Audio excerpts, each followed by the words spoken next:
Үстел ортында ике команда, катнашучылар, аграр техникум студентлары, булачак солдатлар. Хәрби хезмәт турында күпне ишетсәләр дә, егетләрнең солдат шулпасын кабып караганнары булмагандыр әле. Оның каравы алар тукма шашады. Кайсы команда тизрәк?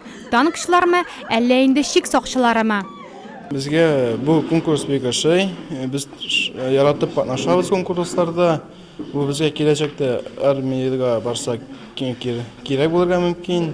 Biz монда үзебезнең белемебезне күрсәтә алдык, көчебезне күрсәтә алдык. Хәрби спорт эстафетасы армиядәге бер көн дип аталды. Солдат өчен иң кыены нәрсә дигән сорауга егетләрнең җавабы әзер, йокыдан тору. Ярышта егетләр тиз генә киенеп стройга да басты, спорт күнегүләре дә ясады. Рәсемгә карап рус полководецларының исемнәрен дә атады. Хәтта сөйгән кызларына хат та язып карадылар әле. Соңгысы Jonathan ролендәге кызларга аеруча ошады. Сейчас время интернета, но сегодня... Хәзер интернет заманасы. Кешеләр күбрәк телефон ошагына оралаша. Шуңа да егетләрнең хатлары минем күңелемә тиде. Яраткан егеттең белән хат алышу бик матур мәхәббәт тарихыдыр ул минемчә.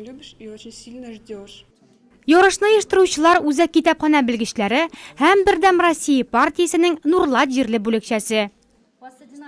В этих конкурсах мы хотели показать ребятам, как нужно себя Бүгенге конкурста без егетләрнең хәрби хезмәткә әзерлеген сынап карыйсыбыз килде. Аларның белемнәрен һәм физик яктан ныклыгын тикшердек. Минем уйлавымча, Нурлат егетләре армиягә баргач та үзләрен чын солдат итеп күрсәтерләр. Булачак солдатлар хәрби теманы бик яхшы белә булып чыкты. Ике команда да бик төгәл җаваплар бирде. Эстафета нәтиҗәләре буенча дуслык җиңеп чыкты. Конкурста катнашкан бер генә егет тә бүләксез калмады.